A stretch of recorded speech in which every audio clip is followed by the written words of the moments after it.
Today's class is about the rise and fall of King Solomon. If some of you have not received the assignments, normally I will post assignments during the week. You can ask your friend to forward to you, those of you who are not in our chat group, because it's also good for you to do some reading before you come to the class, if you can. If you can't, then never mind. Then we can always explain to you later, or you can just check with me and see. So today we're going to talk about Solomon. Who is Solomon? Son of who? Son of David and Bathsheba. Throughout David's life, he acquired not only kingdoms and countries and nations, he also acquired many wives. So I suppose Solomon will take after the father. Now I just want to go through briefly, because these are the main wives, and then there are more wives mentioned after he stopped fighting and he was resting already. He acquired more wives. But there are some of the children that are a little bit more prominent than the rest. Okay, so these two were the first two wives, Abigail, Ahinoam. Right, they are sons, not so prominent. Only here, this is the first son. What happened to Amnon? Yes, he raped Tamar, who is the daughter here. So he fell in love with the half-sister and he raped her.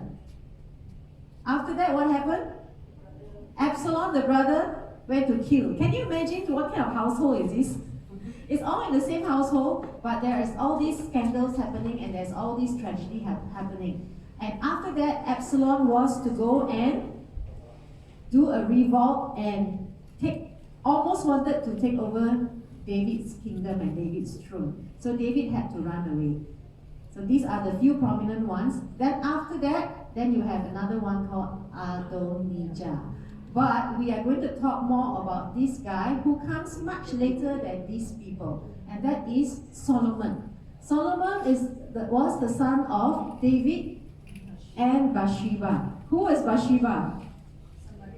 Somebody's wife. Uriah's wife, who he killed and acquired her into marriage. Why would God choose this kind of relationship to birth a son that's going to ascend the throne? Have you ever thought about that? Why he didn't choose the sons here, or here, but he chose this relationship to birth the future king of Israel? Something to think about, because God's plan, and man can sin and man can destroy God's plan, because the original plan was for David to perpetuate his throne, okay, his kingdom. David sinned and the whole family became messed up. But God's plan is still perpetual. God's purpose is still very clear. So even if anybody sin, or even in their sin, after forgiveness, God picks up the pieces and moves on. God does not dwell on our sins. So David asked for forgiveness, and did God forgive him? Yes. But of course his family turned upside down. But yet, out of all this mess, God can pick up something good from it. And what was that something good that came up? Solomon. Yeah, Solomon. Okay, so that's just a bit of a story, a history to tell you about his wives. So none of the other sons were prominent except for Solomon. So we are going to go into the story of Solomon since his birth and all the way until his successors. So here we have, how did King Solomon get onto the throne? Okay? It was like a prophecy that his son will take over his kingdom. Yeah. And there was a covenant. Remember, it was a covenant, 2 Samuel 7. And to build a house, so to establish his kingdom. But then again, in 2 Samuel, it didn't mention who it was, who the son would be. But in 1 Chronicles 28, verse chapter 4 to 6, very clearly, let's go to 1 Chronicles 28, verse 4 to 6. Says, I'll just read now. Yet the Lord of Israel chose me out of all my father's family to be king over Israel forever. For he chose Judah as leader, and from the house of Judah, my father's family, and from my father's son, he was pleased to make me king over all Israel and out of all my sons, for the Lord has given me many sons. He has chosen my son Solomon to sit on the throne of the Lord's kingdom over Israel. First Kings 1, it talks about David's last days, how he was old. His fourth son actually was Adonijah. He actually I think he went along, he wanted to make himself the king.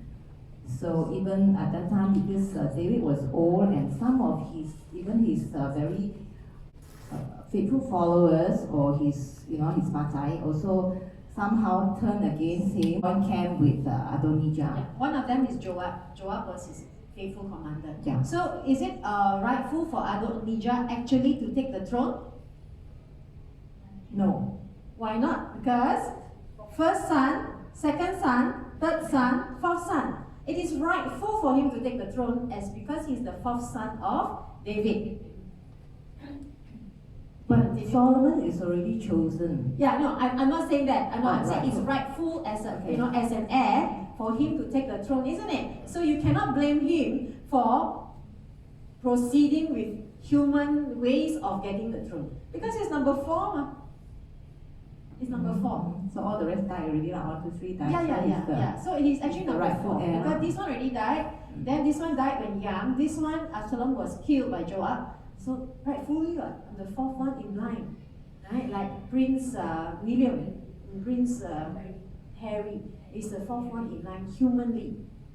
That's why it's very, very, very intriguing why God didn't choose him, why God chose further down the line. Okay, continue. Okay, so he actually gathered his those who his supporters, and then make sacrifices, like he crowned himself the king lah. Yes. Here he's having a party, and Nathan heard about it. Nathan. So he went to see. He was very smart, so he went to see Bathsheba and told him what happened. And said, you have to go and tell David what is happening, because David obviously doesn't know what's happening outside. So Nathan just told Bathsheba what to say to David, and said that, look, your son is the rightful king. So they planned. Bathsheba told David, and then Nathan also came in after that. Nathan repeated what Bathsheba said, that Solomon is the rightful king, and then Adonijah is trying to make himself the king. So that was how Solomon went up, ascended to the throne. Whether it's rightful in terms of human thinking or not, it was God's plan. So it's very strange that this lineage from Bathsheba is going to birth very prominent people. And one of them is Solomon, the other one is Nathan. So if you are studying the lineage of Jesus, you will find that the lineage of Jesus, one is from Solomon, one is from Nathan. And it's not Prophet Nathan, it is a son Nathan. It is Bathsheba's sons became the descendants of Jesus, which maybe afternoon pastor will do it, or we will be doing it as well. The 2 different type of lineage of Jesus, as mentioned in the gospel. Okay, so very interesting how God's plans are not humans' plans. And from the day that Solomon was born, if you read in 2 Samuel, the Lord loved the child. And in fact, the Lord gave the name for the child is what? Jedidiah. Jedidiah, which means the Lord is loved by the Lord. 2 Samuel 12:24. You can find that this boy from birth is the favored one of God already. Somehow God knows his nature, and that this young boy is going to love me and is going to be like his father, to keep my statutes and my commandments. Something is very special about Solomon, and God in fact gave him a name, Jedidiah, which means that loved of the Lord. So whatever human choose, God chooses, we cannot say anything. This one happened after the first one died. Right? Bathsheba got pregnant, correct? Not when they were in the sin. And that one died. But this one is legitimate. Already married already. Is legitimate child. Solomon is not illegitimate, illegitimate child, because already married and the wife of David already. And yet, through this awful happening and sin, after the forgiveness, God restored. And God chose. Out of all these, God chose the lineage of the blood of Bathsheba. So something special there. And all the covenant happened before the scandal, you know. When God promised the descendant, that time the drama haven't happened yet. So now that he's on the throne, what happened? What were some of his accomplishments? I shall pass this over to Tim May. Did the Lord bless him? Yeah, the Lord blessed him.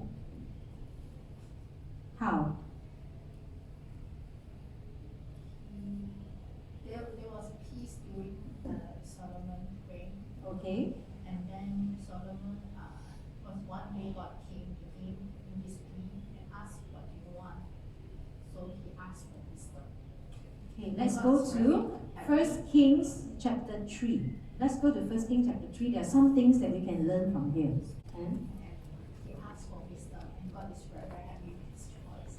Because instead he's asking for more money, more fame, all that, he's asking for wisdom, his kingdom, God's people.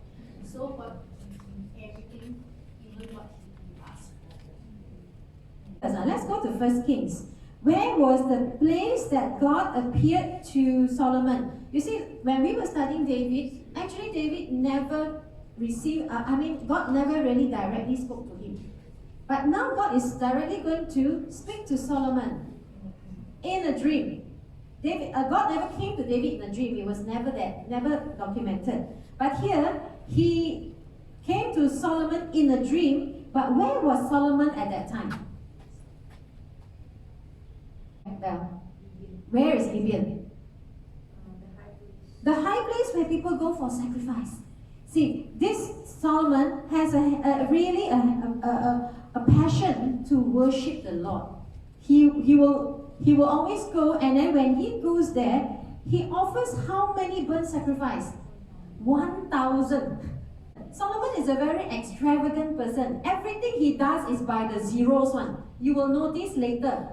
He will build by the zeros. He will feed by the thousands, and then he will sacrifice by the thousands. So here, 1,000 animals was sacrificed for burnt offering. Burnt offering, not sin offering, burnt offering. And that was where God came to him that night. In Gibeon itself, the sacred place, the holy place. And told him. So what did Solomon ask for? Wisdom. For what purpose? Verse 9. God said, what do you want? If God came to you one day and said, Nell, what do you want?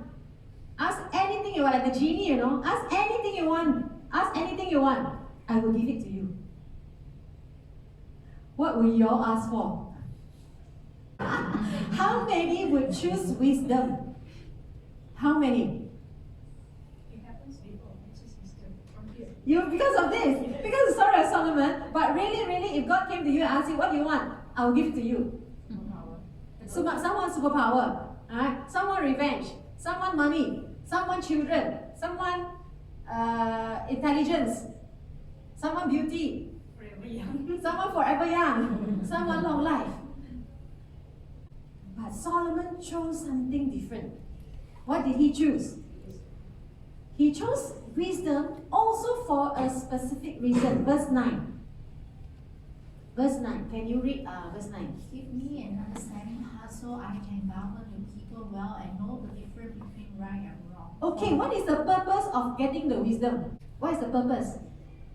Care of God's people. To govern God's people well. He didn't ask for wisdom so that he can win competitions. He didn't ask for wisdom so that he can boast to his enemies. He asked for wisdom so that he can manage the country and your people well and make right decision. Because as a king, he has to make decisions, isn't it? And sometimes as leaders, your decisions may be wrong and can affect the whole world or the whole country or the whole church or the whole family. So all he wanted was to do the right thing. Otherwise, no one is able to make judicial decisions for this great nation of yours. You think that's the reason why God loves him? He knows his heart. Even from young, God loved him already because there was something about Solomon. And then what was God's response? Verse 10. The Lord was pleased that Solomon had asked for wisdom. So God replied, because you have asked for wisdom in governing my people with justice and have not asked for long life or wealth or the death of your enemy, I will give you what you asked for. I will give you a wise and understanding heart such as no one else had at all ever had. And I will also give you what you did not ask for, riches and things. No other king in all the world will be compared to you for the rest of your life. Okay, wait. Alright, so God did not give him just wisdom. What did God give him? Everything that I would have asked for. Yeah, the full package. The riches, the honor, the long life, everything. Just because he chose wisdom. And he didn't choose that first. He chose wisdom. God says, never mind, I will bless you with even more. And he became the wisest, the richest man on this earth at that point in time. Right. Later on, when we look at the extravagance of his kingdom and all that, you will see, really, really, he was the richest man. Fair or not like that? Was God fair to give him so much more? Yeah. He pleased him. He said the right thing. He was of the right mind. That he wanted to really serve God. He wanted to take care of God's kingdom. That's why God blessed him even more. Gives us an idea, isn't it, when we ask for things? Yes. And then we wonder, hey, why God never answered my prayer? I asked for $1 million. God didn't give me. I asked for a big bungalow. God didn't give me. You know, I asked for even a child. God didn't give me. Ask for something that will please God. Yes. That's why Rick Warren in his book, he says, the purpose in life is to please God. Very simple. Purpose-driven life. The purpose in life is to please God. How to please God? Learn from David and Solomon. You know, from these two stories you can find out some hints how to please God. And then after that he gets everything he wants. You don't have to work everything. You know that Solomon never worked a day in his life. He never fought. He never killed a day in his life. He's like born with the silver spoon. This one don't know what spoon already, you know. It's a really golden spoon. And he had everything until he died. Right, so the wisdom of Solomon, this is the story of the two ladies, right? The two ladies, they say it's prostitute, right? The two ladies that came and asked for a judgment from Solomon about whose son is it. And it was a very wise decision. You can read that. And that was when they wondered, wow, he can make such a good decision, you know, to be able to decide whether this baby belonged to this woman or this woman. Why? How? He asked to cut up the baby into half. So if you were the mother, will you allow the baby to be cut off, or rather you give away Now, these two women were fighting over the baby. One is the real mother, one is the fake mother. Okay. So the real mother said, no. Give away. I'd rather give away my child than to kill my child. The other one who is not the real mother said, okay, fair enough, cut into half. God gave him that kind of a wisdom.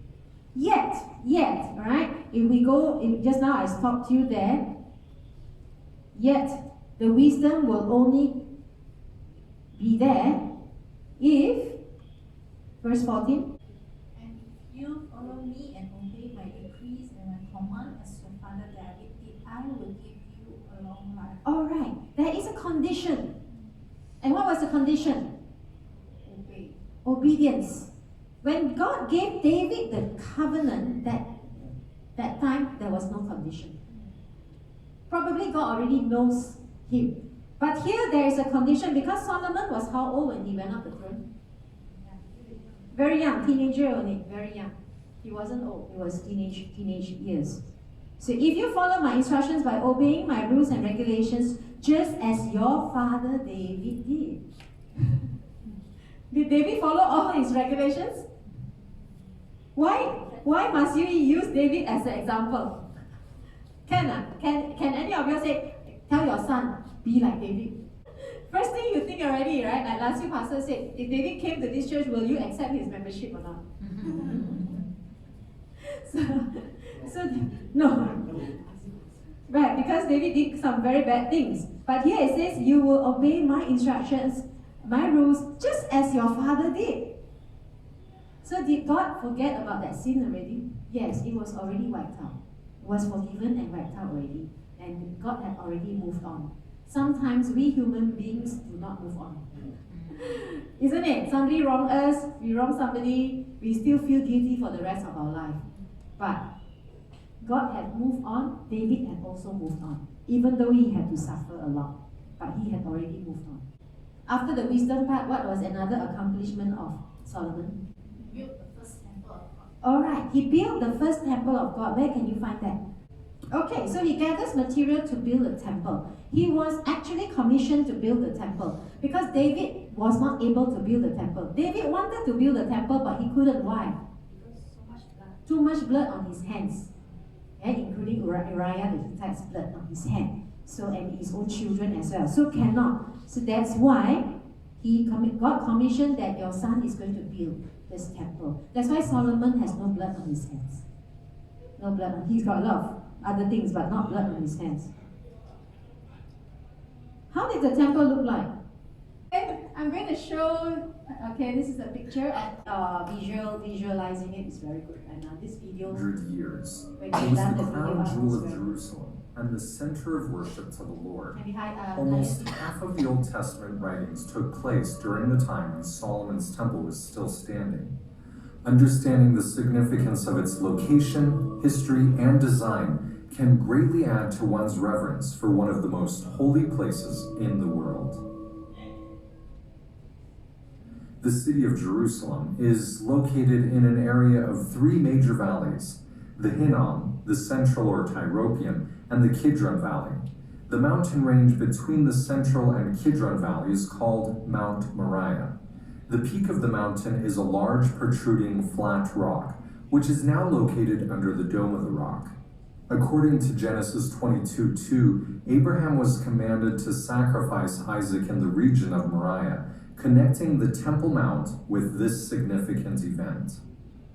At the time of King David, the area of Jerusalem was controlled by the Jebusites, the city only occupying the southern part of the central ridge.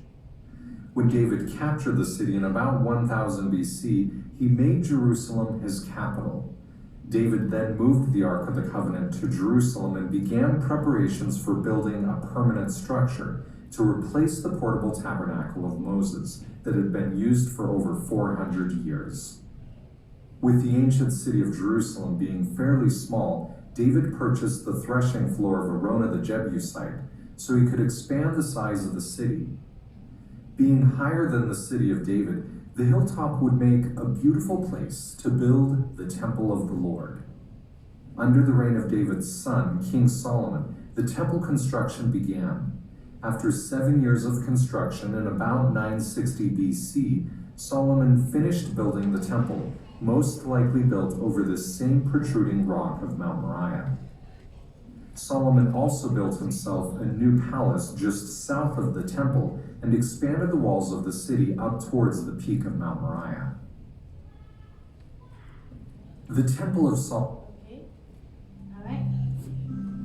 This one is exactly as mentioned in 1 Kings. And it came to pass in the 480th year, after the children of Israel were come out of the land of Egypt, in the 4th year of Solomon's reign over Israel, that he began to build the house of the Lord. And the house which King Solomon built for the Lord, the length thereof was 80 cubits, and the breadth thereof 20 cubits, and the height thereof 30 cubits. The porch before the temple of the house, 45 20 is cubits right. was the length thereof, according to the breadth of the house, and 10 cubits was the breadth thereof before the house. And for the house he made windows of narrow lights. And against the wall of the house he built chambers round about, 5 cubits high, and they rested on the house with timber of cedar. The nethermost chamber was 5 cubits broad, and the middle was 6 cubits broad, and the third was 7 cubits broad. For without in the wall of the house he made narrowed rests round about, that the beams should not be fastened in the walls of the house. The door for the middle chamber was in the right side of the house, and they went up with winding stairs into the middle chamber, and out of the middle into the third. And the house, that is, the temple before it, was 40 cubits long. And the oracle in the forepart was 20 cubits in length, and 20 cubits in breadth, and 20 cubits in the height thereof. And within the oracle he made 2 cherubims of olive tree, each 10 cubits high. And he set the cherubims within the inner house, and they stretched forth the wings of the cherubims, so that the wing of the one touched the one wall, and the wing of the other cherub touched the other wall, and their wings touched one another in the midst of the house. And he carved all the walls of the house round about with carved figures of cherubims, and palm trees, and open flowers, within and without. And the whole house he overlaid with gold, until he had finished all the house. And for the entering of the oracle he made doors of olive tree. The lintel and side posts were a 5th part of the wall. So also made he for the door of the temple posts of olive tree, a 4th part of the wall. And the 2 doors were of fir tree. The 2 leaves of the one door were folding, and the 2 leaves of the other door were folding. And he carved thereon cherubims and palm trees and open flowers, and covered them with gold fitted upon the carved work. And Solomon made all the vessels that pertained unto the house of the Lord, the altar of gold, and the table of gold, whereupon the showbread was, and the candlesticks of pure gold, 5 on the right side, and 5 on the left, before the oracle with the flowers and the lamps, and the tongs of gold. And he set up the pillars in the porch of the temple, and he set up the right pillar, and called the name thereof Jachin. And he set up the left pillar, and called the name thereof Boaz. And upon the top of the pillars was lily work. So was the work of the pillars finished. And he made a molten sea, 10 cubits from the one brim to the other. It was round all about, and his height was 5 cubits, and a line of 30 cubits did compass it round about. It stood upon 12 oxen, 3 looking toward the north, and 3 looking toward the west, and 3 looking toward the south, and 3 looking toward the east. And the sea was set above upon them, and all their hinder parts were inward. And it was an handbreadth thick, and the brim thereof was wrought like the brim of a cup, with flowers of lilies. It contained 2,000 baths. And he made 10 bases of brass. 4 cubits was the length of one base, and 4 cubits the breadth thereof, and 3 cubits the height of it. And on the borders that were between the ledges were lions, oxen, and cherubims. And every base had 4 brazen wheels, and the work of the wheels was like the work of a chariot wheel. Then made he 10 lavers of brass. One laver contained 40 baths, and upon every one of the 10 bases 1 laver. And he put 5 bases on the right side of the house, and 5 on the left side of the house. And he set the sea on the right side of the house eastward, over against the south. So was ended all the work that King Solomon made for the house of the Lord.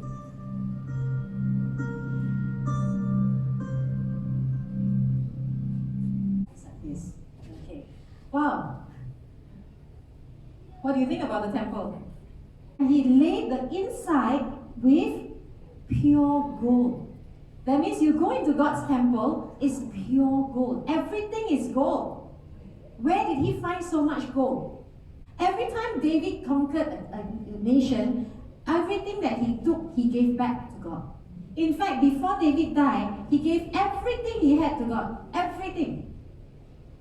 And the elders and the other members as well did that. how awesome it must have been. And how awesome it was well, basically because of what Solomon wanted to do for God. Isn't it? You can just build something that's simple but not the way that Solomon had in mind. I was very amazed by the precision of what was mentioned. 1 cubit is how long? 1 cubit is about this. It's about 15 inches, slightly about that. Yeah. So that was about 45 cubits, so it's about 45 feet. So it's not a very big temple, but it's a fairly sized temple. Did this temple stand when Jesus was around? No, it was destroyed already. It was destroyed. How many years did it take for them to complete the temple? 7 years. 7 years. So just now it was talking to you about the location. The location, that means the Jerusalem was actually annexed and became bigger. Yes, became bigger because David bought that land. David actually used his own money to buy a lot of things, even though he was a king. Right, so this was one of the great accomplishments of Solomon. What's the next one? Well, you have that. Before that, if you go to 1 Kings chapter 4, you will find that Solomon also wrote a lot of books. 432. 1 Kings 432. He composed 3,000 proverbs, 1,005 songs, and he produced manuals on botany describing every kind of plant from the cedars of Lebanon to the hyssop that grows on the wall. He also produced manuals on biology describing animals, birds, insects, and fish. He was a scientist as well. He was an artist. He was a writer. He was more a writer, and he was a wise man. Okay? So, which books did Solomon write? Which Bible books did Solomon write?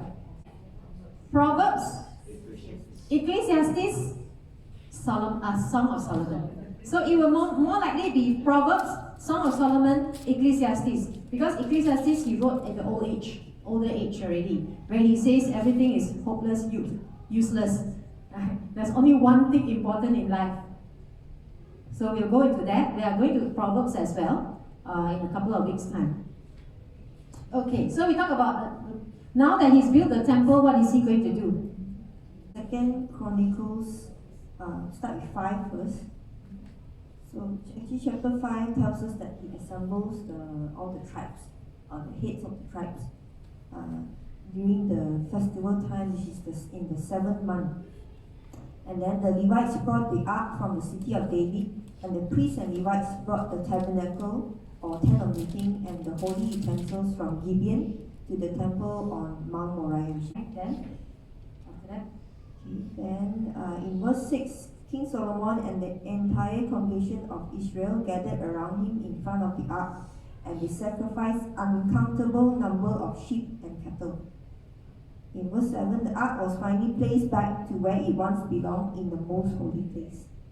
Okay, after they did the sacrifice and then they did the praise and worship, then in the last part of Chronicles 5, you see that the crowd, the glory of God filled the temple, and they could not continue with the administration. The ministers couldn't continue there. And then in verses 3 to 11, Solomon blesses the congregation and recounts the story of God's promise to David and him fulfilling it. The promise is that God chose Jerusalem to bear his name, and David as ruler over his people, and he also chose Solomon as the temple builder. He prays to God, and he petitions God to keep the second part of the promise, which is the perpetual dynasty of David's descendants, as long as they remain faithful. okay, it was a very great prayer of Solomon. Yeah. Okay. Anything else? So he petitions to God that whatever issue, big or small, that the people should bring to God, which also involves repentance of any known sin and praising God, that the Lord would listen and respond. So after Solomon finishes praying, fire descended from heaven and consumed the burnt offering and sacrifices, and the glory of the Lord filled the temple. Then they sacrificed the 22,000 cattle and 120 sheep. And the Levites played the musical instruments, and the priests blow the trumpets offering. Okay, all right. So in summary, So we can see here that one accomplishment of Solomon is that the Jerusalem became the center of worship for Israel. okay, you can build a temple for God, but does it necessarily mean God's presence is there? No, you can build many churches for God, you can build temples for God, but does it mean that God's presence is there? No. In this case, did God's presence descend down? Yes. So that is one of the most important accomplishment, is that Solomon was favored by God. So when he built this temple, very extravagant. It was everything the best that you can do. The best cedar, the best craftsmen, everything needed to build the temple of God. And this is the first physical temple on earth. Permanent structure. The beautiful structure is going to be admired for many years. But the main thing was when Bell says that the cloud came down upon it, and when they sacrificed, the fire came down and consumed. This is no human hands, This is divine hand came upon this temple, meaning that it was already God has approved and is dedicated to the work. In my mind, this was and Solomon spent so much time planning the dedication of the temple. He planned it so well, and then he prayed, and then he gave his message, and he gave his prayer. At the end of the day, God was happy, very happy with him. Yet God gave him a warning: continue to keep my commandments. As long as you continue to keep my commandments and obey my statutes, your descendants will live a long life. Your throne will be forever. Okay, so we're going to discuss whether David's throne actually went forever or not. Or did David's covenant stop? Did God stop the covenant? Or did it perpetuate? So I hope you learned something from today about the Book of Solomon. So sorry if it's a little bit heavy for some of you, but do go back and read it, and especially the accomplishments, the way he handled things. I think that is very important, isn't it? For Solomon, the way he handles God's affairs, the way he handles himself. I think that's very important. The way he handles his relationship with God as well.